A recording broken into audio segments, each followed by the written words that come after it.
सनत कुमार जी कहते हैं, महर्षि से जब शंखचूड़ ने तप करके वर प्राप्त कर लिया और वह विवाहित होकर अपने घर लौट आया, तब दानवों और दैत्यों को बड़ी प्रसन्नता हुई।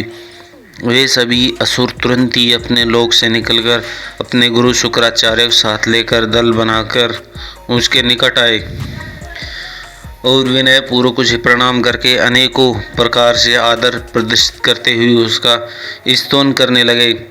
फिर उसे अपने तेजस्वी स्वामी मानकर अत्यंत प्रेम भाव से उसके पास ही खड़े हो गए। उधर दंभ कुमार शंखचूड़ ने भी अपने कुल गुरु शुक्राचार्य को आया हुआ देख बड़े आदर और भक्ति के साथ उन्हें साष्टांग प्रणाम किया। तदंतर गुरु शुक्राचार्य ने समस्त असुरों के साथ सलाह करके उनकी सम्मति से शंखचूड़ को दानवों तथा असुरों का अधिपति बना दिया। दंभपुत्र शंखचूड़ प्रजापति एवं वीर तो था ही। उस समय असुर राज्य पर अभिषेक होने के कारण वह असुरराज विशेष रूप से शोभा पाने लगा। तब उसने सहसा देवताओं पर आक्रमण करके वेग पूर्वक उनका संहार करना आरंभ किया। संपूर्ण देवता मिलकर भी उससे उत्कृष्ट तेज को सहन न कर सके, अतः वे समर भूमि से भाग चले और दीन होकर यत्र तत्र पर्वतों की खोहों में जा छिपे। उनकी स्वतंत्रता जाती रही। वे शंखचूड़ के वशवर्ती होने के कारण भयभीत होने लगे। इधर शूरवीर प्रजापति दंभ कुमार दानवराज शंखचूड़ भी संपूर्ण लोगों को जीतकर देवताओं को सारा अधिकार छीन लिया।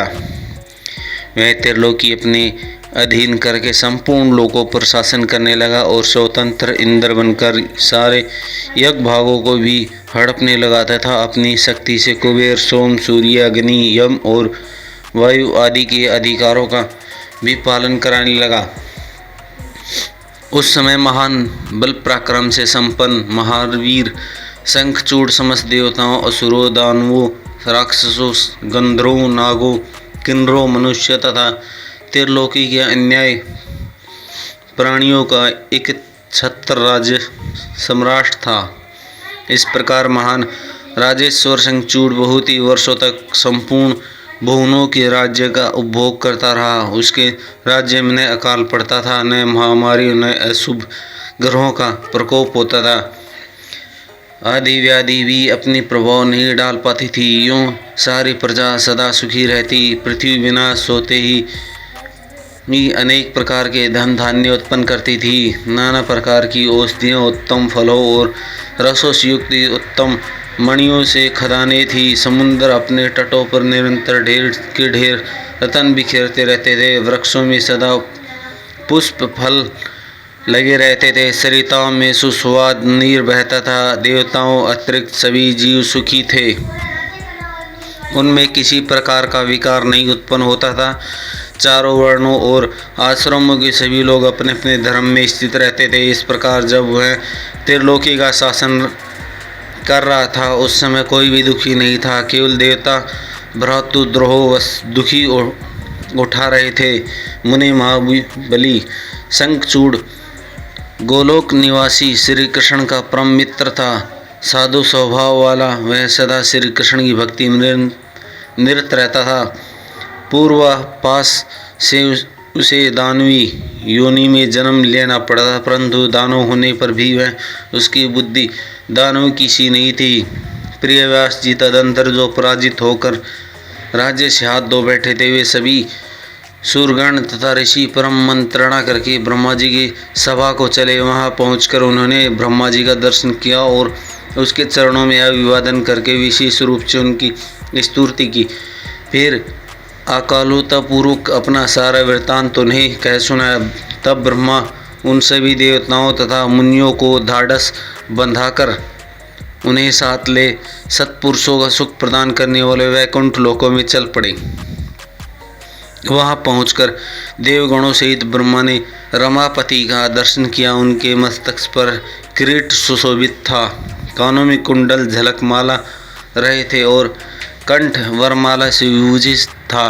वे चतुर्भुज देव अपनी चारों भुजाओं में शंख चक्र गदा और पद धारण किए हुए थे। श्री विग्रह पीताम्बर शोभा दे रहा था और सनदनादि सिद्ध उनकी सेवा में नियुक्त थे। वे सर्वव्यापी विष्णु की झांकी करके ब्रह्मा आदि देवता और मुनीश्वरों ने उन्हें प्रणाम किया और फिर भक्तिपूर्वक हाथ जोड़कर वे उनकी स्तुति करने लगे। देवता बोले, सामर्थ्यशाली और वैकुंठाधिपति, आप देवताओं भी और देवलोकों के स्वामी हैं, आप त्रिलोक के गुरु हैं। श्री हरि, हम सब आपके शरणागत हुए हैं, आप हमारी रक्षा कीजिए। अपनी महिमा कभी च्युत न होने वाले ऐश्वर्यशाली त्रिलोक के आप ही लोगों के पालक हैं। गोविंद लक्ष्मी आप में निवास करती है और आप अपने भक्तों के प्राण स्वरूप हैं, आपको हमारा नमस्कार है। इस प्रकार स्तुति करके सभी देवता श्री हरि के आगे रो पड़े। उनकी बात सुनकर भगवान विष्णु बोले, ब्रह्मन, यह वैकुंठ योनियों के लिए भी दुर्लभ है। तुम यहाँ किस लिए आए हो? तुम पर कौन सा कष्ट आ पड़ा है?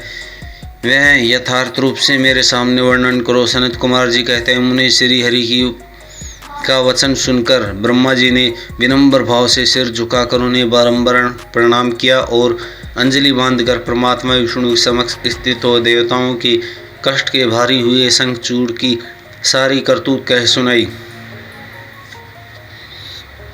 तब समस्त प्राणियों के भावों की ज्ञाता श्री हरि उस बात को सुनकर हंस पड़े और ब्रह्मा उस रहस्य का उद्घाटन करते हुए बोले, श्री भगवान कहा, कमल योनि में शंखचूड़ का सारा वृत्तांत जानता हूँ। पूर्व जन्म में वह महा तेजस्वी गोप था जो मेरा भक्त था। मैं उसके वृत्तांत से संबंध रखने वाले इस पुरातन इतिहास का वर्णन करता हूँ, सुनो। इसमें किसी प्रकार का संदेह नहीं करना चाहिए। भगवान शंकर सब कल्याण करेंगे। गोलोक में मेरे ही रूप श्री कृष्ण रहते हैं। उनकी स्त्री श्री राधा नाम से विख्यात है। वह जगजननी है तथा प्रकृति की प्रमोदकृष्ट पांचवी मूर्ति है। वही वहाँ सुंदर रूप से विहार करने वाली है। उसकी अंग से उद्भूत बहुत से गोप और गोपियाँ भी वहाँ निवास करती हैं। वे नित्य राधा कृष्ण अनुवर्त करते हुए उत्तम क्रीड़ा में तत्पर रहते हैं। वही गोप इस समय शंभु की इस लीला से मोहित होकर शापवश अपने को दुख देने वाले दानवी योनि में प्राप्त हो गए। श्री कृष्ण ने पहले ही रुद्र के त्रिशूल से उसकी मृत्यु निर्धारित कर दी है। इस प्रकार वह दानव देवता परित्याग करके पुनः कृष्ण पार्षद हो जाएगा। देवेश, ऐसा जानकर उन्हें भय नहीं करना चाहिए। चलो हम दोनों शंकर की शरण में चले, वे शीघ्र ही कल्याण का विधान करेंगे। अब हमें तुम्हें तथा समस्त देवताओं निर्भय हो जाना चाहिए।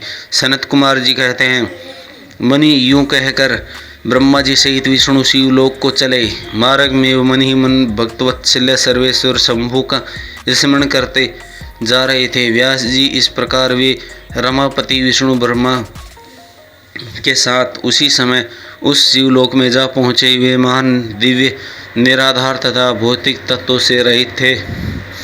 वहाँ पहुंचकर उन्हें शिव जी की सभा में दर्शन किया। वह ऊंची और उत्कृष्ट प्रभावशाली तथा प्रकाश युक्त सिरों वाले शिव पार्षदों से घिरे होने के कारण विशेष रूप से शोभित हो रहे थे। उन पार्षदों का रूप सुंदर क्रांति युक्त महेश्वर के रूप के दृश्य था। उनके 10 भुजाएं थी, 5 मुख और 3 नेत्र थे। गले में नील चिन्ह था। शरीर में वर्ण अत्यंत गौर था। वे सभी श्रेष्ठ रत्नों से युक्त रुद्र का और भस्म से आभरण के आभूषित थे। वह मनोहर समान नवीन चंद्रमंडल के समान आकाश वाली और चौकोर थी। उत्तम उत्तम मणियों तथा हरि के हार से वह सजाई गई थी। अमूल्य रत्नों के बने हुए कमल पात्रों से सुशोभित थी। उसमें मणियों की जालियों से युक्त गवाक्ष बने थे, जिसमें वह चित्र विचित्र दिख रही थी। शंकर की इच्छा से उनमें पगमणि जड़ी हुई थी, इससे वह उद्दत सी लग रही थी। वह स्मन्य क्रांतिमणि बनी हुई सैकड़ों सीढ़ियों से युक्त थी। उसमें चारों ओर इंद्रलीन मणि के खंभे लगे हुए थे जिन पर स्वर्ण सूत्र से ग्रथित चंद्र के सुंदर पल्लव लटके रहे थे, जिससे वह मन को मोह लेती थी। वह भांति भांति संस्कृत तथा सुसज्जित वायु से सुवासित थी। एक सहस्त्र योजन विस्तार वाली वह सभा बहुत से विकारों से एक खचाखच भरी थी। उसके मध्य भाग में अमूल्य रत्नों द्वारा निर्मित एक विचित्र सिंहासन था। उस पर उमा सहित शंकर विराजमान थे। उन्हें सुरेश्वर विष्णु ने देखा। वे तारकाओं से घिरे हुए चंद्रमा के समान लग रहे थे। वे किरीट, कुंड और रत्नों से मालाओं से विभूषित थे। उनके सारे अंगों में भस्म रमा हुई थी। वे लीला कमल धारण करे हुए थे। महान उल्लास से भरे हुई उमाकांत मन शांत था तथा प्रसन्न था। देवी पार्वती उन्हें सुवासित तांबूक प्रदान किया था जिसे वे चबा रहे थे। शिवगण हाथ में सफेद चवर लेकर परम भक्ति के साथ उन्हें सेवा करते थे। सिद्ध भक्ति भाव सिर झुकाकर उन्हें स्तवन करने लगे। वे गुणातीत परमेश्वर, त्रिदेवी के जनक, सर्वव्यापी, निर्विकार, कल्प निराकार, स्वेच्छानुसार साकार, कल्याण स्वरूप, माया रहित, अजन्मा, आगाग माया के अधीश्वर, प्रकृति और पुरुष से भी परातत्पर, सर्व समर्थन, पूर्ति, परिपूर्णता और समता युक्त हैं। ऐसे विशिष्ट गुणों से युक्त शिव को देखकर ब्रह्मा और विष्णु हाथ जोड़कर उन्हें प्रणाम किया और फिर वे स्तुति करने लगे। विविध प्रकार से युक्त स्तुति करके अंत में बोले, भगवान आप दीनों और अनार्थों के सहायक हैं, दीनों के प्रतिपालक, दीन बंधु, त्रिलोक के अधीश्वर और शरणागत वत्सल्य गौरी शंकर, हमारा उद्धार कीजिए। परमेश्वर हम पर कृपा कीजिए। नाथ हम आपके ही अधीन हैं, अब आपकी जैसी इच्छा वैसे कीजिए।